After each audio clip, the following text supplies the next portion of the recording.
গাড়ি চালাবো, তখন আপনারা নিজে যখন একটা গাড়ি চালাবেন, নিজে যখন কিনে অথবা যে কোনো জায়গায় গাড়ি চালাবেন, আপনারা কম বেশি জানেন যে একটা ড্রাইভারের এখন 20 থেকে 22 হাজার টাকা কি বেতন স্যালারি দেওয়া হয়। তো সেও কি 60-70 লাখ টাকার গাড়ি চালাবে। তো যে 20-22 হাজার টাকা নেবে জাস্ট 2 ঘন্টা ড্রাইভিং করে, মাত্র ড্রাইভার করে দিবে আছে যে কোনো প্রতিষ্ঠান। তো 2 ঘন্টা চালালে আপনাকে 20-22 হাজার টাকা তো দিবে না, আপনার কিন্তু এই জায়গায় প্যারাও আছে, কষ্ট আছে। তো এই ক্ষেত্রে গাড়িতে অনেক কাগজপাতি আপনাকে প্রতি বছর আপডেট করা হবে, প্রতি বছর। এবং কি একটা গাড়ির জন্য সরকার প্রতি বছরে 32 থেকে 35 হাজার টাকা সরকার শুধুমাত্র ট্যাক্স দিয়ে লাগে। বুঝতে পারছেন? 32 থেকে 35 হাজার টাকা শুধুমাত্র কাগজপাতি 3 প্রকারে আছে আমাদের, ঠিক আছে?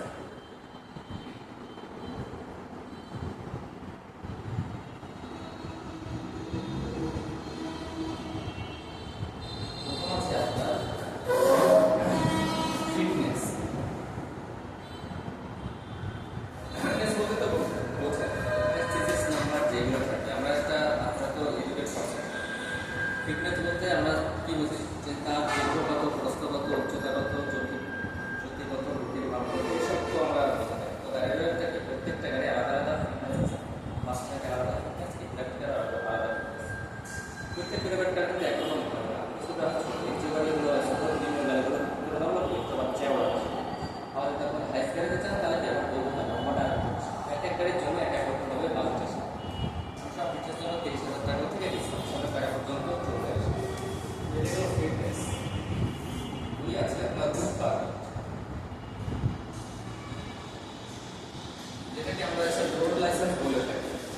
রুট পারমিট যে একটা আপনার গাড়ি রোডে চালাবেন, সেই রোডে চালাতে গেলে রোডের যে সুব্যবস্থা আছে সেটাকে সরকারকে অ্যাড দেওয়া হয়, সেটা হচ্ছে রুট পারমিট। এটা বলে থাকি না হ্যাঁ, এই রুট পারমিটটা সবকিছু বিয়ার করবে, ব্যাংক করা হবে আলাদা করা হবে। ওখানে বিয়ার দিয়ে দেওয়া সব একটা ব্যাংক করা হবে, ওখান থেকেও টাকা জমা দিয়ে দিতে পারেন। অথবা কি সোনালী, রূপালী, অগ্রণী এগুলো ব্যাংক থেকেও আপনি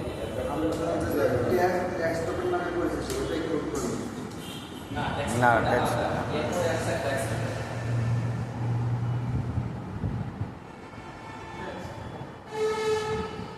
ট্যাক্স মানে আপনার এই যে দুটো দিচ্ছে এজনকে ওটাতে আবার ট্যাক্স দেওয়া হবে। এই দুটো হচ্ছে মেয়ে, এর সাথে আছে কি তার সাথে আপনাদেরও কিছু কাগজপাতির সাথে রাখা হয়। যেরকম ভাবে ফিটনেসকে অনেক সময় একটাকে গ্রুপ বলা হয়। আচ্ছা, এর সাথে আপনার ব্যক্তিগত যেটা আছে ড্রাইভিং লাইসেন্স নিজের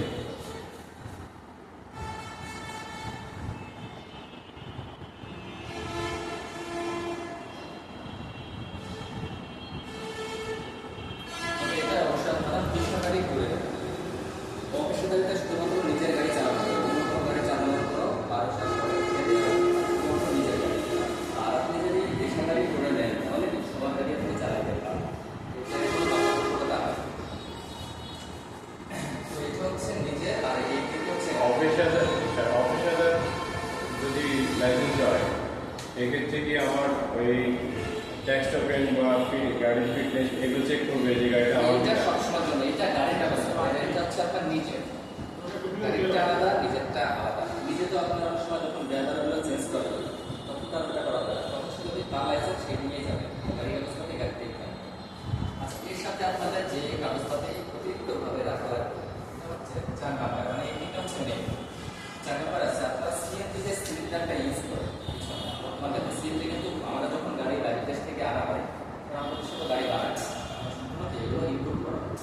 তো বাইরের দেশ থেকে যখন গাড়ি আসে তখন কি সেটা পেট্রোল ইঞ্জিন, যেহেতু এই মডেলটা পেট্রোল ইঞ্জিন, সেটা কি পেট্রোল মডেল করে গাড়িটা সেটাকে পরে তারা সিএনজিতে কনভার্ট করে, কারণ সিএনজিতে কি আমাদের জ্বালানিতে বেশ সাশ্রয়, সেই জন্য আমরা সিএনজিতে কনভার্ট করে। সেজন্য সিএনজি সিলিন্ডারের জন্য